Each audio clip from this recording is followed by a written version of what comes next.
Nice, I like it. A grain of rice, a grain of rice is going to tip the scale. Just remember that, lads. There's a small bit of a needle there. Come on, Mayo, you've got to get Andy Moran into the game. Listen between them, and now they're really roaring. And I can tell you, there won't be a cow milk from County Clare for at least a week.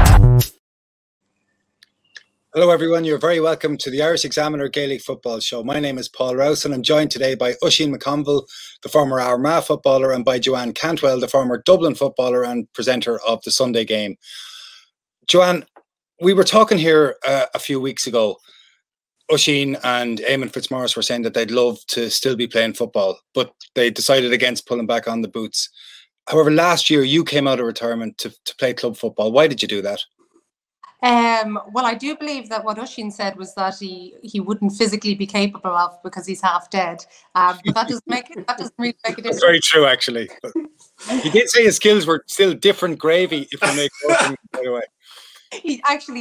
Funny enough, I forgot about that part. My skills are not still different gravy, not that they ever were. Why did I come back? I'll tell you why I came back. I actually stopped playing properly when I was far too young, when I was kind of early to mid-20s, because work started to get crazy. But I should have continued to do it anyway. It's a stupid thing to do and a poor excuse. But what happened was I got into this phase where it felt like I never played, even though football had dominated, and I mean dominated my life for absolute years. And then to suddenly have it be like that never really happened was very strange. I did briefly go back about 10 years for 1 year just before I started a family. I got roped into joining the local club. And then what happened was a couple of years ago, Paul Early gave me a call about something. And as a joke, he said, I'm training the girls again. If you're interested in coming training. And I said, really? Yeah. So I somehow found myself training with a load of young ones and having rings ran me. But God, it was like a new lease. It was one of the best things I've ever done. And it doesn't matter that I'm about 2.5 times the age of most of my teammates and most of my opponents. And especially last year, you feel like you're just getting a new lease of life or something. It's brilliant. Are you going back this year? I am. 11th of May. Is this, you said, I read where you said last year, I made a big mistake and I stopped playing. Yeah. Is that what's behind this? Possibly. There's a good chance that that's what's behind it. Yeah, because it definitely was. But I stopped playing when I was probably in my prime as well, which is really, really annoying because I'm certainly a long way past that. It's part that, and it's also part, sometimes you get to a certain age and you just stop doing things because you're a certain age and you feel you shouldn't do stuff. And actually it turns out that that's not true. So I think part of it is that as well.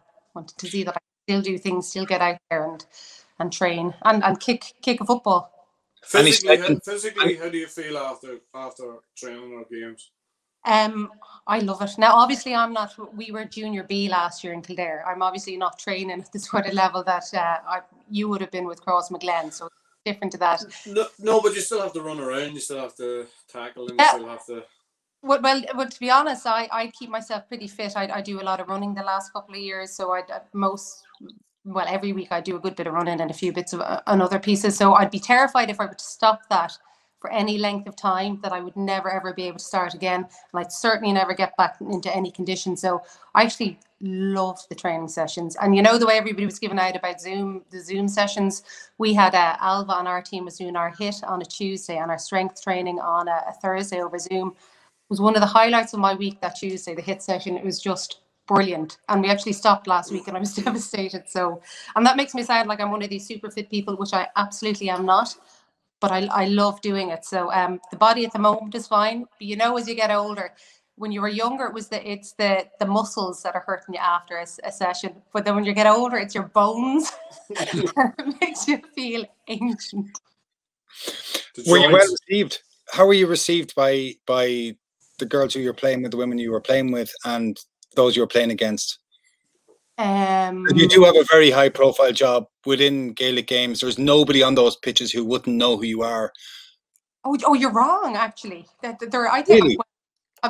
First of all, I'm oblivious to an awful lot of things, so part of that. But no, there are plenty of people who don't know who I am, which is great. And then the others they're fine. Men and women are very, very different. I'd say it might be slightly different if I were a Michael Lester, a Darren Maloney or something going I played. Women tend to be kind. I haven't got any nonsense, if that's what you mean. And the girls and the team, I think, mostly find it hilarious. And they think I'm like the mammy on the team, which I probably am. I want to bring you back to the 8th of November last, and you were down in Páirc Uí Chaoimh for the Munster semi-final between Cork and Kerry, and the rain was biblical. You're in a kind of outdoor studio. It felt surreal watching that game on television, and not just in the way it unfolded, but everything around it just felt a really surreal thing to watch. What was it like being there? Yeah, surreal is the best word. It's definitely the best word, because everything about it was just weird. That the rain was like nothing that I had experienced before at a match ever. Now the funny thing was, I don't know about you guys, but I struggle in the cold more than anything else. It wasn't actually that cold, and I know a lot of people are saying, "Oh, you poor things." Geez, we were blessed to be there. There's nowhere else I would rather have been. And to be fair, we were largely sheltered every now and then, because it was like a monsoon and there was this big swirl going the whole time. Every now and then you get this huge gust of wind and rain would come in and it would blow everything, and it would make it look worse than it was for us. But it would have been way worse for the players out in the pitch. Having said that, the Páirc Uí Chaoimh surface was unbelievable. It was just how it held up, I don't know. So what was it like? It was brilliant. I mean, you knew, first of all, the match was intriguing because of the way it went. And as I was watching it, I knew Cork were doing really, really well. It never occurred to me actually that Kerry wouldn't win, and I was even surprised when it went to the extra time. But when Mark Keane, first of all, when Luke Connolly had that pop that went up in the sky, and you were thinking, no, what are you doing? What are you doing? And then when Mark Keane scored the goal, and I actually went back and I looked at it a few weeks ago, and Jura's commentary was just brilliant. How he responded so quickly, it was fantastic. But just being there, and I was beside Colin Cooper. He happened to be the one next to me. You just couldn't believe it. So I think surreal is the word that you picked for it, and it was definitely the one that summed it up. Oisín, you weren't working that day in Páirc Uí Chaoimh. You were up north that day, isn't that right? I was freezing my ass off somewhere else, yeah. Yeah, and so did you see that match live, or were you? Yeah, no, I seen it. I was watching it at home with the kids, and we had talked about it the week before on the podcast, and who told us what was going to happen. Exactly. And you mocked him. You absolutely mocked him. You did everything bar travel to Cork to laugh at him. Yeah, I rubbished him, and but still, it was the start of something that was very special last year. I felt like Joanne saying about, people saying about, you're freezing. There's no way that I would go home to my mum or any of my family and say, listen, it was absolutely freezing today, because they would chop me head off, because we were the lucky ones, because we got to experience what was going on. I mean, you take that game, you take what happened in the final with Tipperary and Cork, and you go to Armagh, and you have Donegal and Cavan, and all of those games made the championship what it was. That's not even taken into consideration of hurling. But yeah, it was a very special year, I thought, to be involved in that. Punditry felt very important all of a sudden, very, very important, because people didn't have the opportunity to get there, and in Ulster football, a lot of stuff goes on off the ball. It's fair enough to say, and even in other what kind of stuff. Even in other provinces as well, just intriguing stuff that, like, especially from the side, like, there's a lot of verbals. Like, we talked about this before. It seems a lot more verbals in Ulster football than there is anywhere else. So the verbals is one thing, and then how to negate an opponent. There's lots of different ways in order to do that, and in Ulster there seems to be a couple more on top of that. So I suppose, as I say, punditry felt more important than ever, that you're able to give people a little bit more of an insight and the normal, because people didn't have the opportunity to go and see it. It was played under completely different conditions than we would normally see it, and actually in a lot of time in different grounds than we were used to seeing it as well. Like an Ulster final in the athletic grounds in Armagh, like, and in weather that really and truly wasn't conducive to great football. But I think that's what made last year so special. And I think people seeing it at the time, I looked at it and I said, look, this is a one-off. Let's try and make the most of it. It turns out we'll get another crack at it, even though a little bit earlier in the year. But yeah, it seemed like a very special year to be involved in TV stuff and radio stuff. You two worked together on the broadcast of the All-Ireland football final in Christmas week, a sentence which seems quite remarkable to say it. What was that like? What was it like to be in Croke Park that day? Brilliant. Yeah. Go on, Oisín. It was brilliant, and you know what? I've gone back over that game a couple of times now, and there's a couple of reasons for it. Because Joanne asked me a question at half time of the All-Ireland final, and I answered it, and I got a bit of mates and family members and that were questioning what I said. But Joanne asked me, what would you do with the sweeper, or what would you do with the extra man? And I said, it has to be a deep sweeper. There has to be some scar tissue from what Mayo what went on with Mayo the previous year. You can see the 2-8 and whatever 10, 12 minutes or whatever it was, and I thought, you know, they'll have to protect against that happening again, and that's not what they did. So you look stupid sort of way, but that tells you a lot about Mayo. And look, I have a lot of things to say about Mayo this year. That on looking back in last year, simple things like they used 38 players last year. They were relegated in the league, but they took that in the chin, went into the championship, weren't that far off causing an upset in the final that day. And this, at times, they looked as if they had Dublin all wrapped up. But look, we're not naive enough to think that Dublin were ever going to let that play out the way it played out. But there's a couple of decisions and a couple of incidents in that game which made a real massive difference. And we didn't have much time after the game to talk about them. But like when it comes to Mayo, I still think they'll deserve a huge amount of credit for what's happening and the fact that it doesn't matter. They're going to keep trying to unearth another couple of gems, and it's not going to take probably that many more to have them back up there again. And look, we can keep saying, oh, that'll be the end of Mayo, that'll be the end of Mayo. There's no such thing. They're just one of those teams that's going to keep coming. How did you find it, Joanne? Yeah, I did. It was just, we're back to the whole season was surreal. So you can take that as already.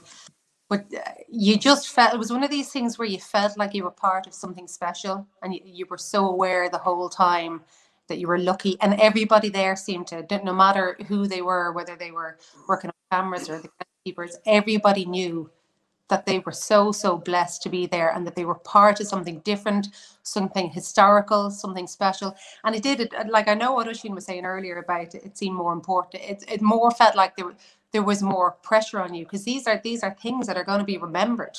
Please God, they won't be repeated in the same way because of the reason. But there were times where you were aware these are times and broadcasts that are going to be talked about quite possibly for a very, very long time. So yeah, I know people keep saying, oh, we're privileged, but it's the only real word you could use. That's what it felt like being there.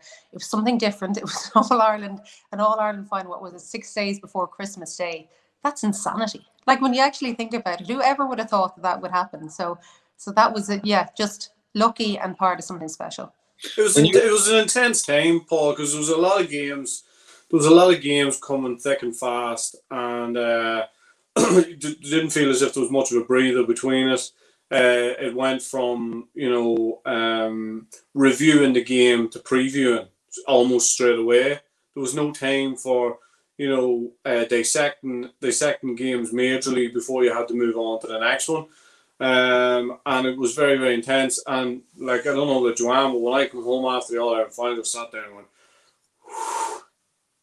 like it was just that it was just a period of time where you just put your head down and you realise that, you know, it was going to be a tough number of weeks or whatever it was, and everybody, like, you know, like Joanne and myself and anybody else who's involved, everybody's got lives outside of that and families and work or whatever it is, and it was just a really intense period. You know? It was emotional, wasn't it? It was emotional. Yeah. Even when you think of, you had the Bloody Sunday commemorations, which were done brilliantly, and I'm normally one, I find these things boring, and I don't mind saying I normally didn't find that in the least bit. I was just, you just felt it was kind of eerie, and then of course it was wrapped up in that weekend where insane things happened, and the emotion coming from the pitch, the emotion that you could feel just in the air the whole time. It's really hard to describe, actually. When you've talked there, both of you have talked about the time that you have to talk about games, and Oisín, you mentioned after the game, but even at halftime, the television it's so, because of advertisements either side of it, you've got a very condensed period of time in which you can probably discuss 3 moments, 3 events in a half, not really much more than that. How do you pick them? Who picks them? Well, I'll say it's team, but ultimately from listening to the lads, I will, between me and the lads and maybe the program editor, but we'll have a chat, and just judging from what they say and what we think, ultimately, I suppose you could say I'm probably the one who does do it, but it's all based on what everybody else has been saying and everybody thinks is important. And I say, right, we'll do this, this, and this. I mean, if Oisín feels really strongly about it, he'll turn around and say, well, personally, I think this is higher, and we'll have a discussion about it, and then we'll switch it. But I suppose probably me, but with an awful lot of talk. There's some things that just can't be left out. There's some things that are so clear that just can't really be left out.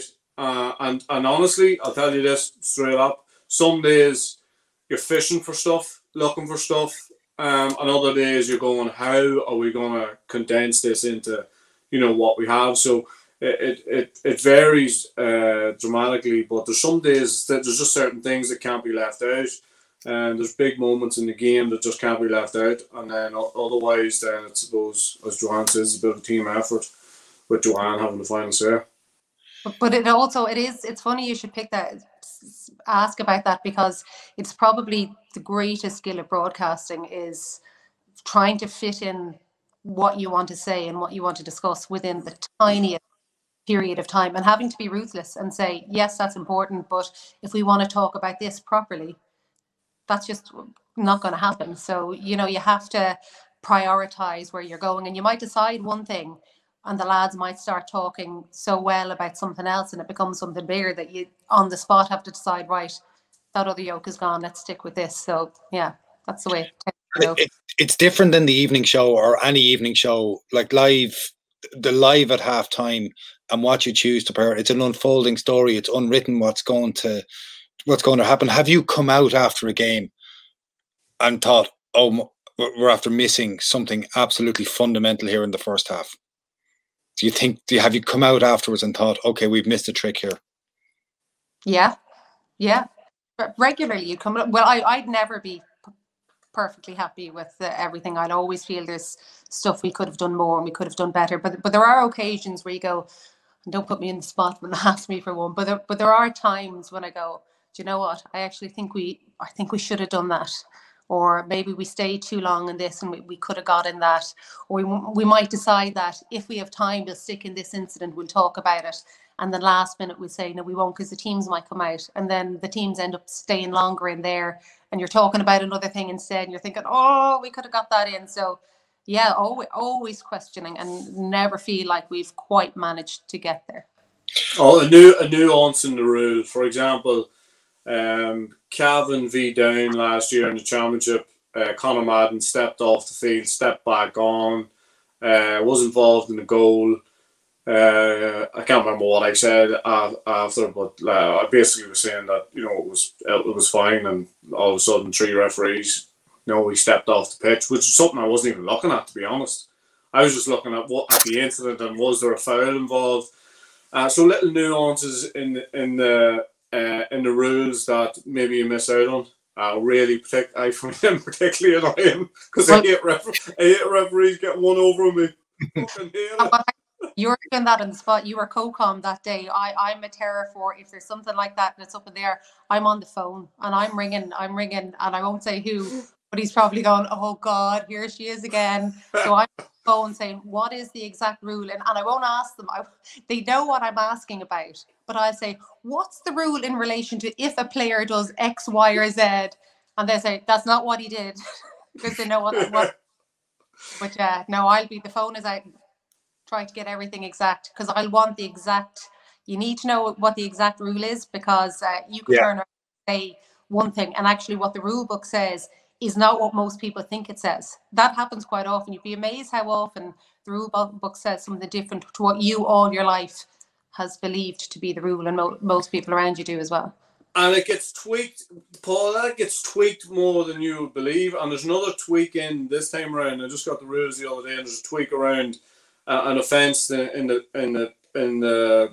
penalty area or the parallelogram that you can get sent off for, but it actually doesn't give away a penalty. I get the right wording for it, but again, that's something that has changed from last year. But it was something that was brought to my attention. Doesn't make any sense whatsoever. But hey, we stopped making sense of it quite a while ago. But yeah, it's just another little thing just to keep an eye out on. Where did you get the book from? I haven't got it yet. Well, I have contacts. Do you want to... we won't examine that statement. A referee, basically. I'll send it on to you. When you're running a discussion on the Sunday game, let's turn to after the match. When you're running a discussion on the Sunday game, what are you looking to give the viewer? I have policies that I think are most important, and my number one thing is accuracy, followed by fairness. And I think if you get accuracy, fairness automatically comes. So I want the most accurate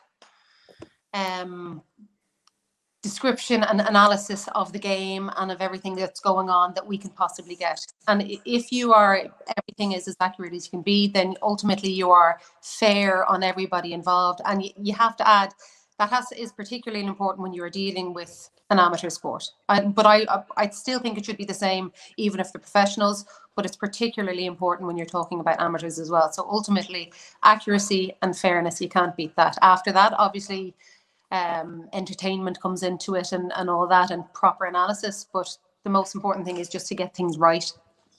If we talk about analysis and research for a second, the people who work with you behind the scenes in RTE and people who work with you in punditry will all say to a person how much time you spend on analysis and on research, and that every single person who've spoken to talks about your understanding of football and how well you know the game. But do you find it frustrating when you're essentially chairing a discussion and trying to mold a discussion? Would you like to actually get in and offer your own opinion more? No, definitely not. I actually wouldn't. For a start, one of the reasons being is that nobody cares about my opinion. It doesn't matter if somebody, by the way, that's the first time I've ever heard that, and it's very nice, thanks. But it really doesn't matter if Oisín thinks that or if somebody else thinks that. It makes no difference, because the person sitting at home couldn't care less, because I'm not there as the pundit, and that's not my job. My job is to get the best discussion going and to give as many of the sides, the good sides, the important sides of the discussion going. So no, it doesn't bother me in the least. What I love to do is, because everybody thinks differently, and I love hearing that, and I love getting the different views, and people can see the same thing and think something different of it, and that's what I love. And I love being able to get that from people and chat to people about that and hear. No, but I don't need to do that, because I'm able to. I'm so lucky with the job that I have, and that I'm able to just dissect what other people think and get their views of it. And I'm like a hoover, trying to hoover up as much as I can from all the different minds out there who see it differently. That's fair enough. But I do want to ask you a couple of questions though about your opinions on football. So, who do you think is the best footballer you've seen play? Ooh. Don't embarrass me, Joanne. Well, yeah, okay, I won't. You said Peter Canavan, Oisín, didn't you? Yeah. Did you really? It took me about 10 years before I actually said it, but yeah, I did eventually say it. I would prefer to use the word favourite instead of best, because I think there are so many different things. I was always, if we're going back... That's a very neat sidestep. Very nicely done. No, but I do mean it, because I genuinely mean that. I loved Trevor Giles. Always adored Trevor Giles as a footballer. You see where I go with these. I'm a very particular type of footballer. I love a playmaker. So I loved Trevor Giles, and even though we only really got to see him for one season, I adored watching Marty Clark play. That year, 2010, when he just pulled the strings for Down, one of my favourite years of football, simply because of the way he played. There was a player for Dublin called Christina McGinty, who used to be the Dublin captain, and she would have been my idol growing up, basically. So I would have loved her. And again, really smart footballer. I love a smart footballer and someone who pulls the strings. So yeah, I have a good friend from Dublin. One of my oldest friends in the city here is a guy who he's the absolute spit of Trevor Giles. So when we were hanging around together in the late 90s and early 2000s, we'd be walking somewhere and people shouting, "How are you, Trevor?" At him. It was Dublin things at him. Yeah, throwing things at him. You have to go around undercover. One of my favourite moments was we were in New York about 2017, and we were playing, like, they brought 30 ex-All-Stars over for a match. I think they still regret it to this day, but anyway, they took us over. And Graham Garrity, I was walking just into the club rooms with Graham Garrity, and about 5 or 6 people said, "How you, Trevor?" And it was one of the greatest moments of my life. I swear to God. You talk about a guy, I've never seen him as angry.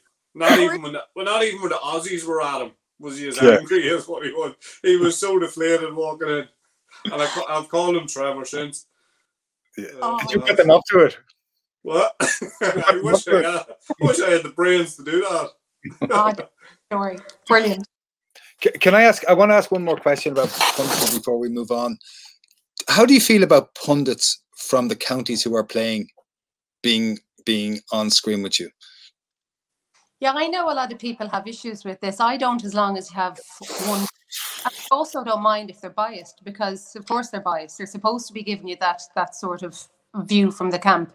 So as long as you have both camps represented and hopefully a neutral in there, it actually doesn't bother me. In fact, it can add, if they do it properly and they give you the sort of the Kerry view or the Dublin view or whatever it is, I think it just gives you a different form of punditry. But if you're sitting there expecting them to be neutral, well, that's just not going to happen. So if you're looking for neutral punditry, no. But if you're looking to get different views, well, then I'm perfectly okay with it.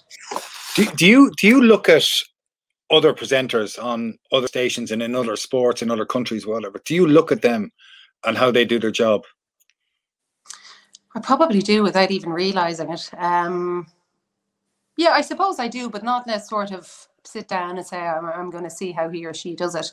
But if somebody asks a good question or something that I wouldn't have thought of, I'll always take note of it and think of the way they do it and would I have asked that. It's more that rather than kind of study them as such, because I think one of the real key parts to being a broadcaster at all is being yourself. I think that's if you attempt to imitate anybody, you're onto a loser. You just can't do that. So to a degree, yes, but mostly no, if that makes sense.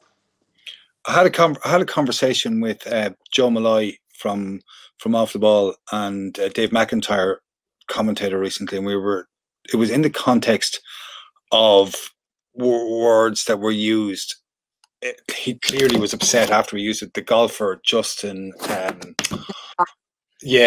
Thomas, what he said afterwards, and we were just talking about this idea of saying something on air, saying something on live on air, and this fear that one sentence can just basically ruin you. Do you have that fear? No, not like that. What I will say, what Justin Thomas said was, the word he used was particularly would put him in a bad place. So I can understand Yeah, why. yeah, it was. Yeah, it was. Although I do understand, you know, you would question why that word would even come into his head. But of course, he was after missing a putt that he should have put in. But even still, so I actually can understand why he came in for criticism, even though you can have sympathy at the same time for him. But yeah, that's where I'd be on it too.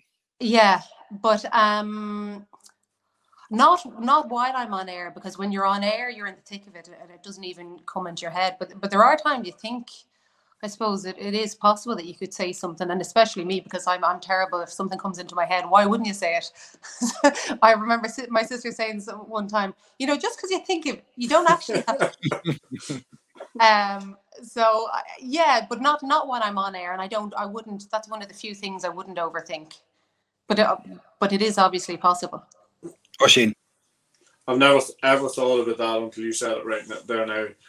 And now it's going to be in my head from now on whenever I want to do anything around punditry. But I think just like sort of what Joanne said earlier about trying to be yourself as much as you can, and not trying to imitate anybody else, or not trying to just have a genuine opinion on what you think. And like, it doesn't have to. You don't have to disagree or agree with the person you're beside. You just have to be forthright in what your opinion is and believe in that opinion. I remember on radio one day saying something, and Joanne picked up on it because it was a bit half-arsed.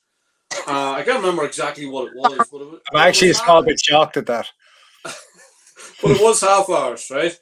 And Joanne said to me, and to be honest, I've been used to not to being challenged on saying on what you say, and made me think just a little bit more about how I put things across, and if I'm going to make a point, to be forthright about it. Now, luckily enough for me, it was something that I felt very strongly about, but obviously I felt as if I had to develop that point and to make sure people had an understanding of where I was coming from.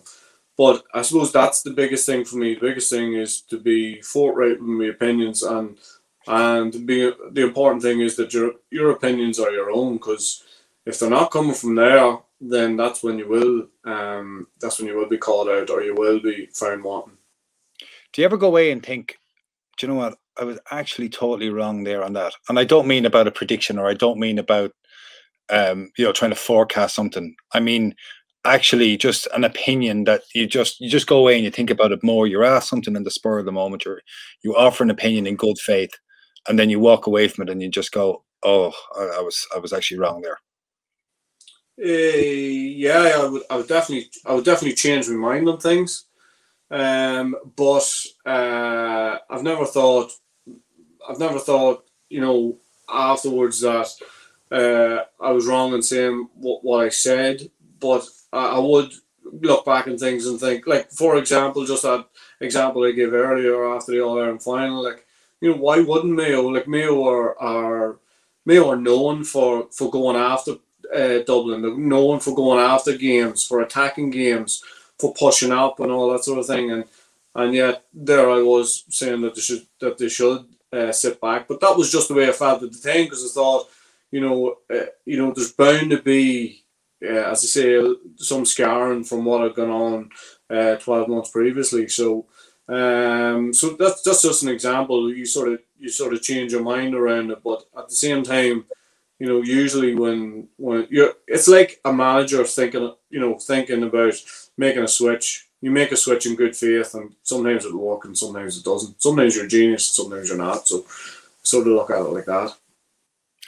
Joanne, you said earlier that with about 5 minutes left in the Kerry Cork match from the Munster final, that it dawned on you that Cork might actually win this match. I have to say, I watched all of that match, and I'm not too sure it dawned on me that Cork were actually going to win it, or actually could win it. I just presumed Kerry would tip on a couple of scores.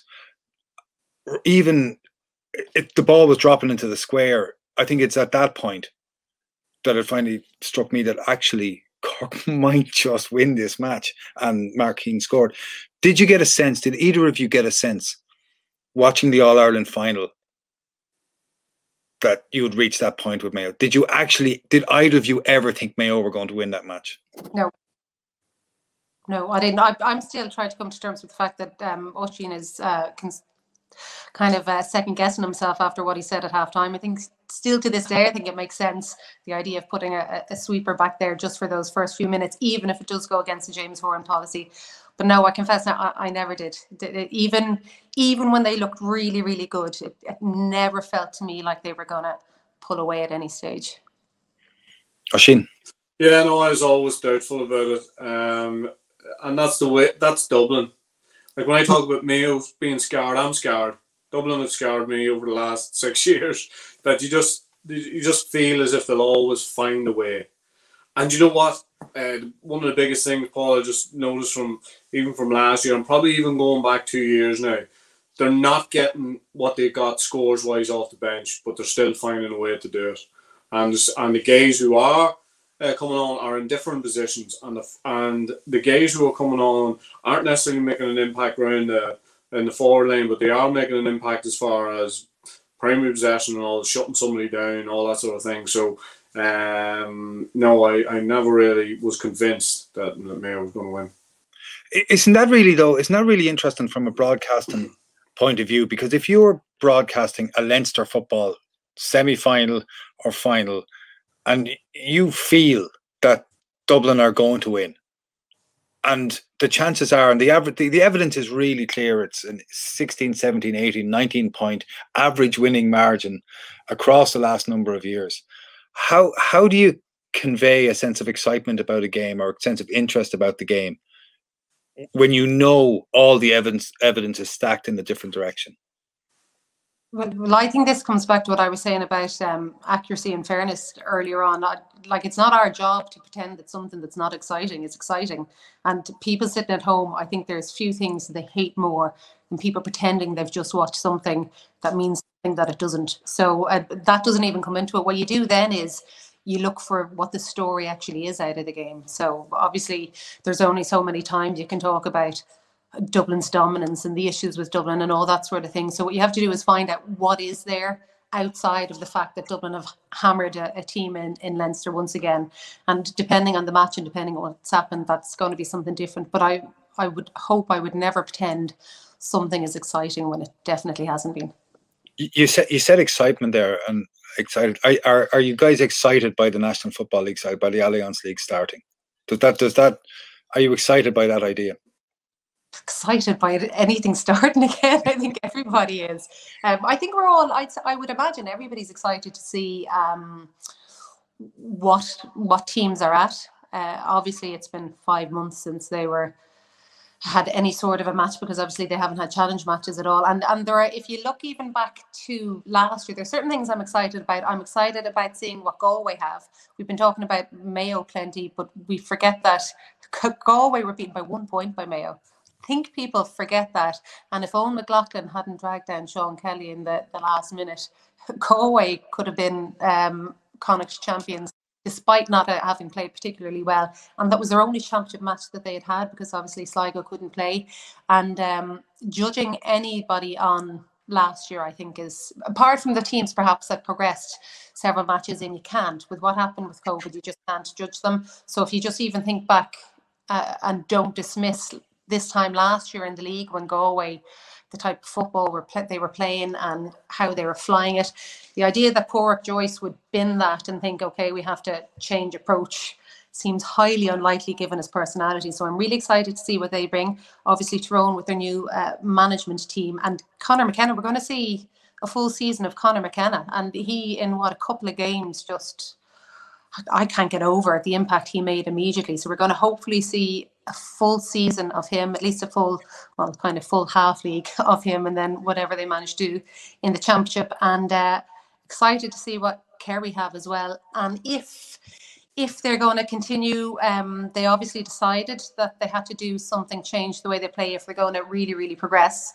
And obviously it didn't work out against Cork. So are they going to continue to do something like that? Are they going to go more defensive? And I know you guys were talking the last podcast about, obviously they've lost Peter Crowley now as well, so they're even struggling in terms of the numbers of defenders they have. But are they going to persist with the type of game plan that they were building towards, even though things went wrong against Cork. So there's loads of stuff to look ahead to. So yes, very excited. Oisín. Yeah, the Galway one is an interesting one. I'd say if you give Pádraig Joyce the opportunity now, he would opt to have no more games in Pearse Park. It just doesn't seem to. They just don't seem to. It just doesn't seem to be conducive to the way they play football for some reason.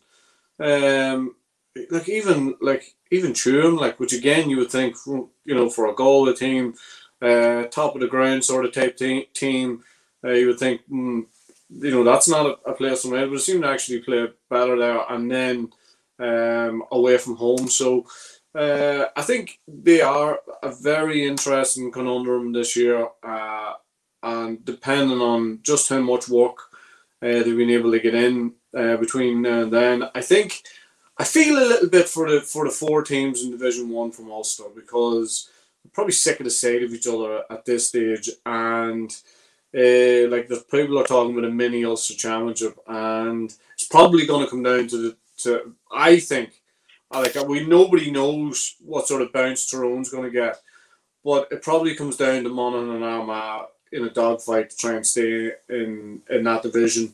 So as much as I'm like Joanne, I'm very excited about the fact that, we're getting football back. I would have loved to have seen, Armagh play not Dublin, a Kerry and and a Galway and teams like that, because I think that's what they would need. And I think when you take into account the Ulster Championship, and we continue talking about how close it is and how it's, as far as provincial championships go, it's the best of them.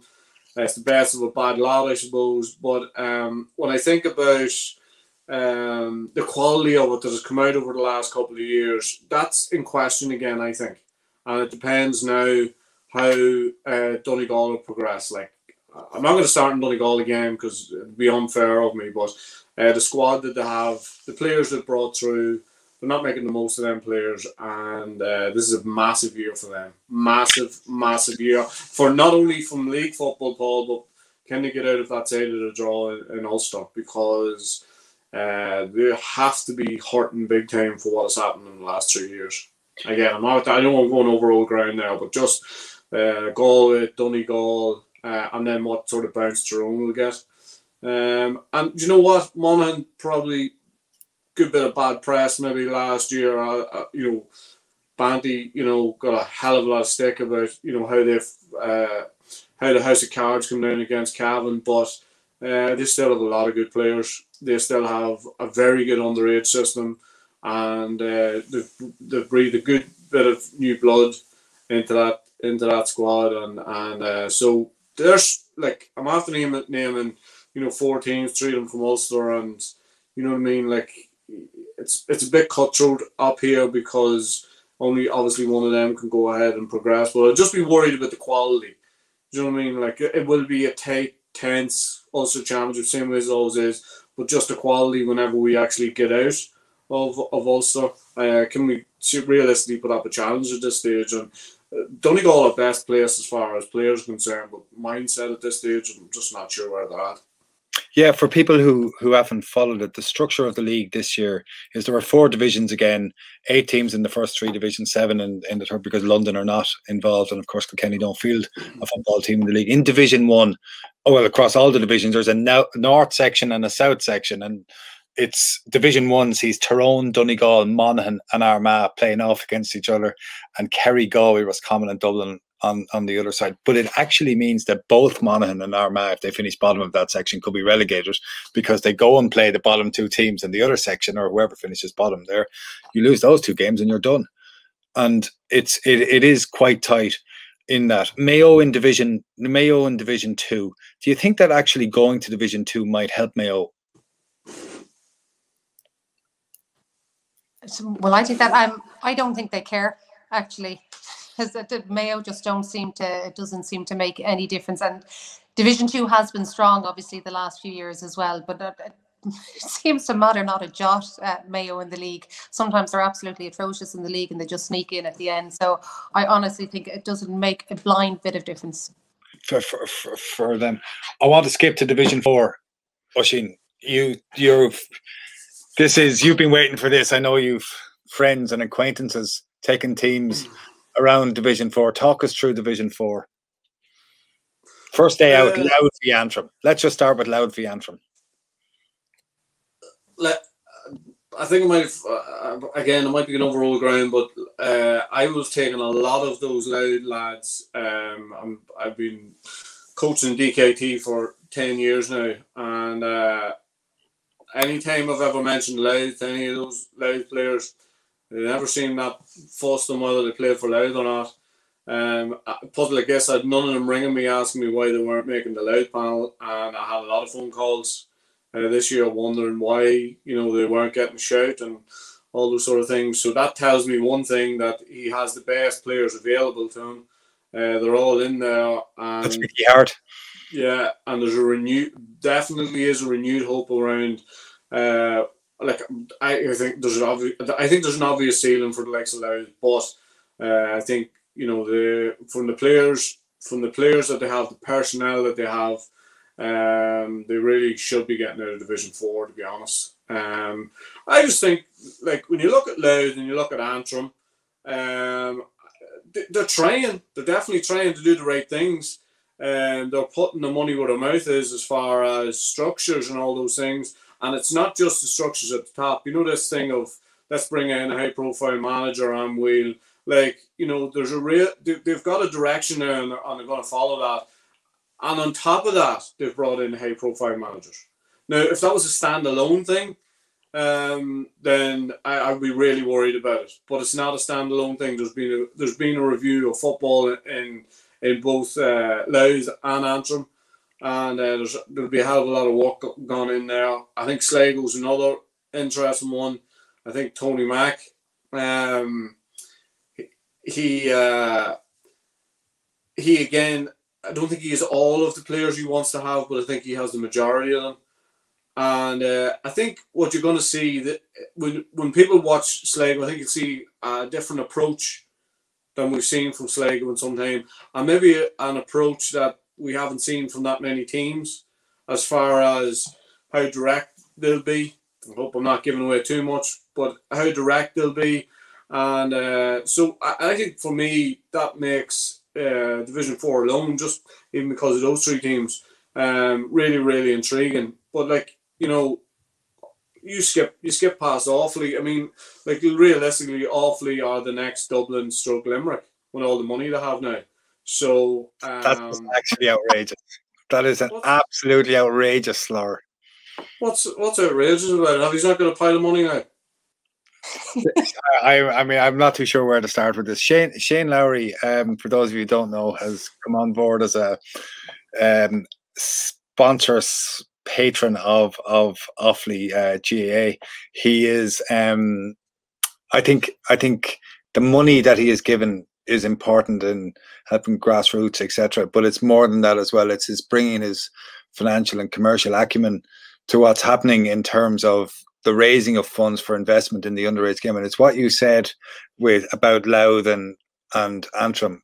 It's the fact that the money is being directed towards coaching structures and towards the building of nurseries across 41 clubs and all that really matters. And, you know, this kind of this snide kind of Armagh tone that was delivered in, it's unbecoming. Whenever you get down off that high horse, will that money have some sort of effect at the top of Offaly football / hurling?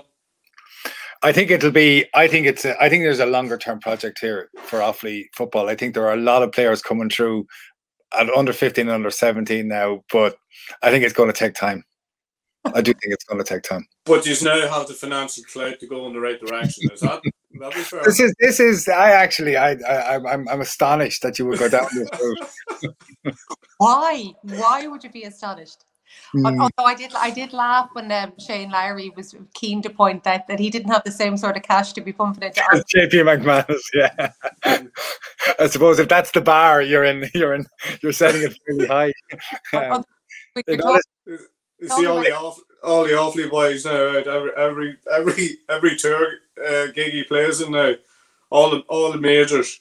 Won't be interested in the lowly stuff, not the European tour. No, we don't. It'll be all the PGA stuff where it's 2 million for the winner and all that. But that's where the way we kind of roll like that as a county. Anyway, Division 3, you're right. We did skip past Division 3, and Tipperary are in Division 3, and Cavan are in Division 3. So, Joanne, two provincial champions in Division 3. Were you in Thurles for the Tipperary match? Were you? Yeah. Like, oh, that was just. I mentioned emotion earlier. It was on because you were there, and then you had it followed by the Ulster one was after the same day. It was just unbelievable. The whole weekend was just incredible, and it just felt like it all culminated in this ball of pure emotion that was down on the field. And I know it was awful that there were no fans there, but you could still you could actually just feel this sense of history or something that was there, and it was coming off everything, and it was unbelievable. And then I think Colin O'Riordan's interview was obviously a very emotional one. It was emotional, but then I thought the Conor Sweeney interview in many ways told you more, because now I'd be a massive fan of his as a footballer. I just think he was often overlooked as the type of footballer he is. But did you see how calm and almost this kind of subtle steeliness in his interview? You could see where the performance came from, despite they the fact expected to win, didn't they? They expected to win. Yeah, well, it certainly wasn't a doubt, and it certainly he was even playing down the jerseys thing, and not in a sort of media managed way. It was all very, very genuine and articulate, even though he just played in those jerseys, in this occasion, had achieved that, and he was still able to stand there and give this perfect interview where he analysed everything and he answered everything so well. It was an incredible day. But again, like you think of their performance against Limerick, and you forget that if he hadn't pulled off this ridiculous, like it's a unbelievable kick, unbelievable. Side as a point down, and there were 20, because I dug it out just to check earlier on today. There were 20 seconds on the clock of injury time, so they did have time for him to take the free and give it off and get it back and play it in. But he chose. He chose. If he'd missed it, it's game over. The championship over. But they're so difficult to assess what they're like. You would imagine. And he's gone back to Australia, of course. So there's a player. Colin O'Riordan has gone back to Australia.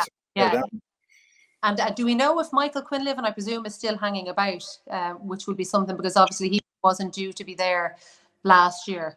But even like during the league, sure, they were lucky to hang on in Division 3 last year. They were lucky to get past Limerick in the championship. So I'd imagine we'll probably see more inconsistency from them again this league, and they'll probably be hanging on, would be my guess. I'd say Cavan would be very eager to get back up. That would be my thoughts on that. So I'd say we might see a bit more consistency from Cavan, but I have no idea what we'll see from Tip. Oisín. Yeah, Cavan for me should go back up. Be interesting to see if they have a couple of boys who also went travelling last year, and actually I believe they're still away, but I don't know for that for definite. But McVitie has been their best player for 3 or 4 years. Be interesting to see if what he's seen last year is enough to entice him back. If he did, that would be a massive thing for them. I think a tuned in Conor Madden, fit, ready to go, would be a massive player for them, and I think would be well fit to operate in Division 3 and could do a lot of damage and a lot of heavy scoring in Division 3. But Cavan last year, I watched them against Armagh last year, and they were horrendous. And I thought to myself, I don't know if these guys are going to pick up any points. I can't remember what the big change was, but they went to Laois.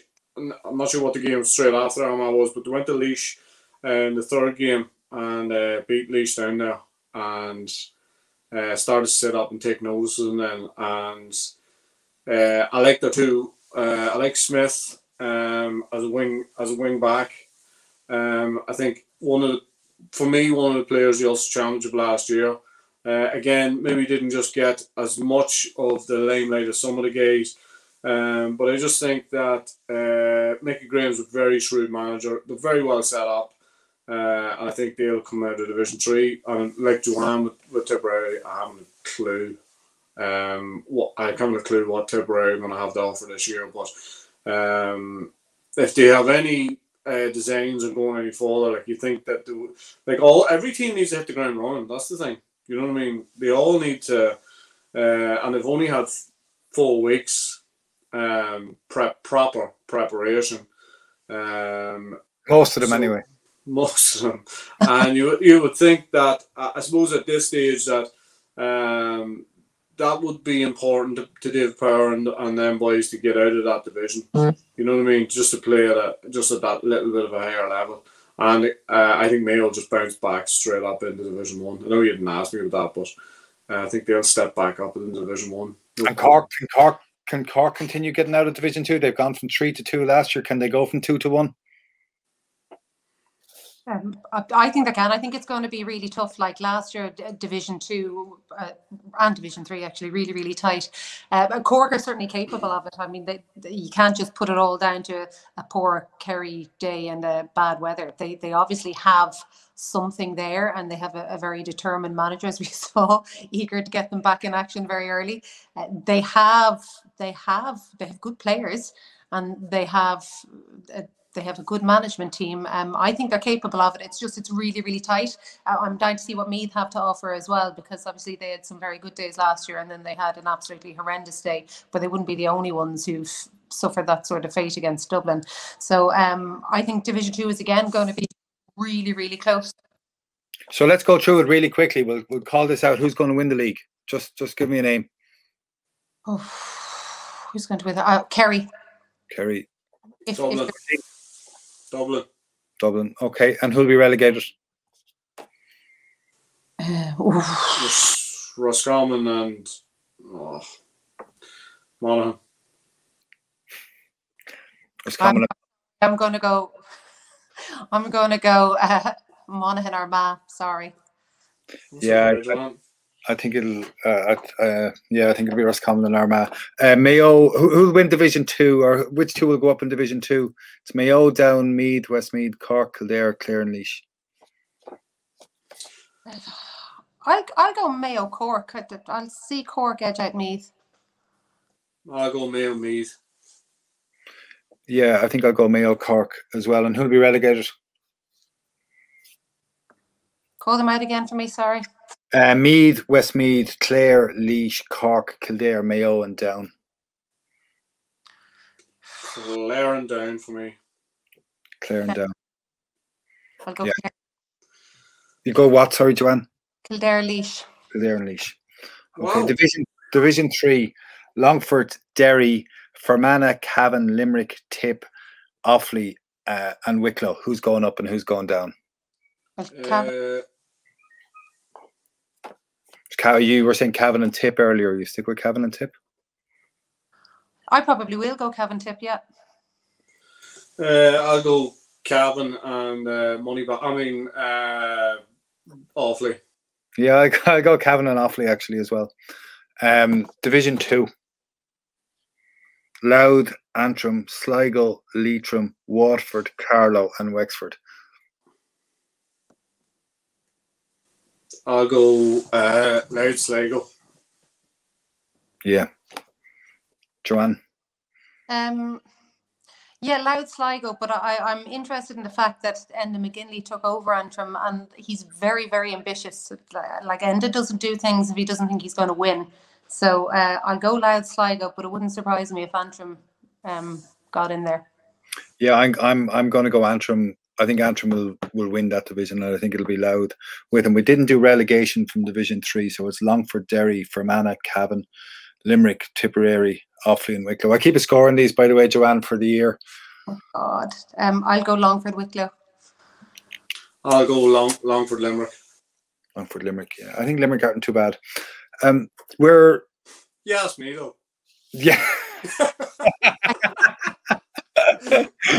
You could learn a few things off Joanne. Just Don't forget that we have this new black card rule that is coming in as well, and that could cause absolute mayhem. Especially after I was listening to Fergal Horgan on I don't know if you heard him, the All Ireland final, talking on the hurling last week. It's definitely going to cause mayhem in hurling because they've decided to bring in the black card but not bring in the black card, which is absolutely hilarious. So but you wouldn't want to encourage clarity. It gets much more interesting for referees when you live in a kind of a grey area and nobody's really too sure what's happening. It creates a little bit of space for controversy. Yeah, well, he was very clear. He was very clear on exactly what the rule was. And it sounded, I remember I was listening to him and I said, oh, it's much more straightforward than I thought. And then he started saying, but remember, there's no black card, but there is a sin bin. And there is a penalty, and it's for these, and it's not a clear goal scoring opportunity. And I presume this will come into football as well. People assume it's like soccer and it's a clear goal scoring opportunity. And he says it's not, it's a goal scoring opportunity.